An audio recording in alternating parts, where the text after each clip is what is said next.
আসসালামু আলাইকুম। সকালবেলা চলে আসলাম রান্না করতে। শুভ সকাল।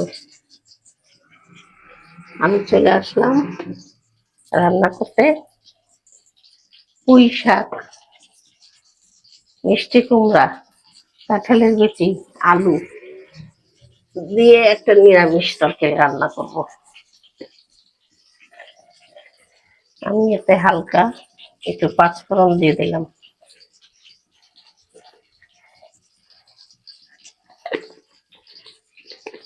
নিরামিষে একটু পাঁচফোড়ন দিলে ভালো লাগে। তা ভাই বোনেরা কেমন আছেন?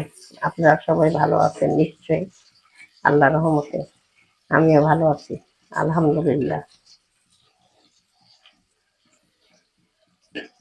সকালবেলা মেঘ হয়ে থাকে, ছিটাফোঁটা বৃষ্টি পড়ছিল ভোরের দিকে।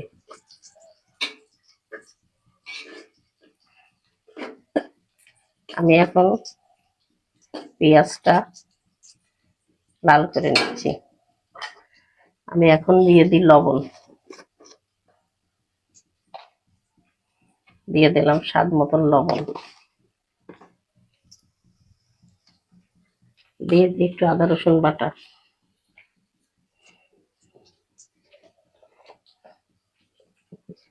দিয়ে দিলাম একটু হলুদের গুঁড়া,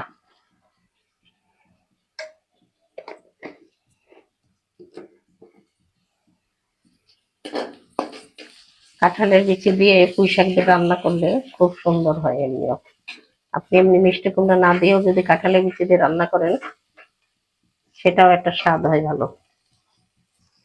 শুধু কাঁঠালের বিচি আর পুঁই শাক, মিষ্টি কুমড়া না দিয়ে।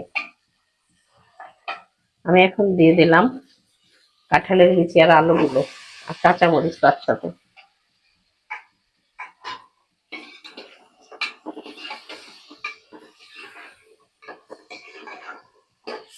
হাঁড়িগুলো শুধু বেঁকা হয়ে যায়, না ধরলে চুলা থেকে সরে যায়।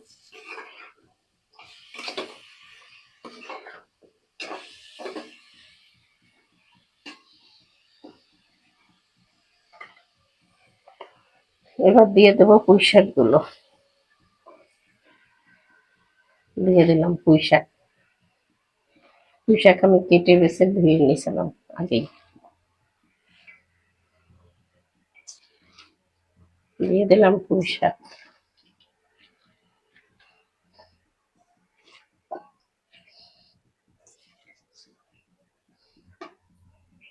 দিয়ে দিই একটু পানি,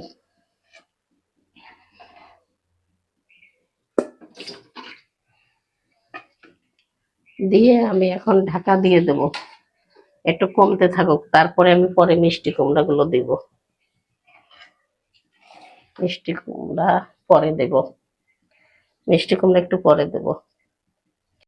আমি এখন তরকারিটার মধ্যে কুমড়া দিয়ে দেবো, পুঁই শাক গুলোর মধ্যে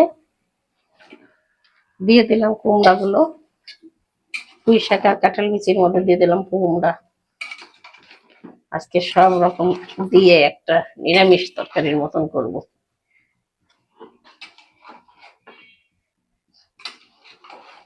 ভাই বোনেরা এইভাবে খেয়ে দেখবেন, এটাও একরকম স্বাদ। যে যেভাবে রান্না করে, রান্নার কোনো সিস্টেম নাই, রান্না যেভাবে আপনি রাঁধতে পারেন। আমি এরপরে দিয়ে দেবো পানি।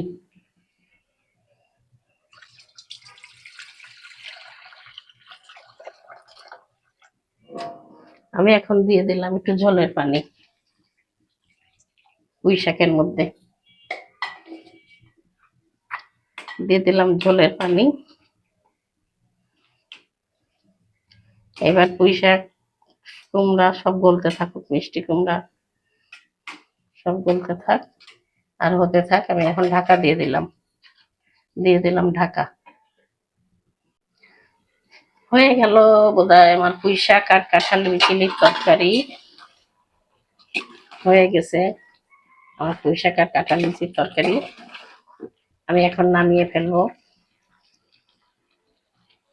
দেখেন আপনারা ভাই বোনেরা, আপনারা এইভাবে ট্রাই করে দেখতে পারেন।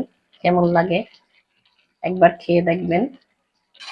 আমি এখন রেখে দিব তরকারিটা, যেহেতু হয়ে গেছে আমি নামাই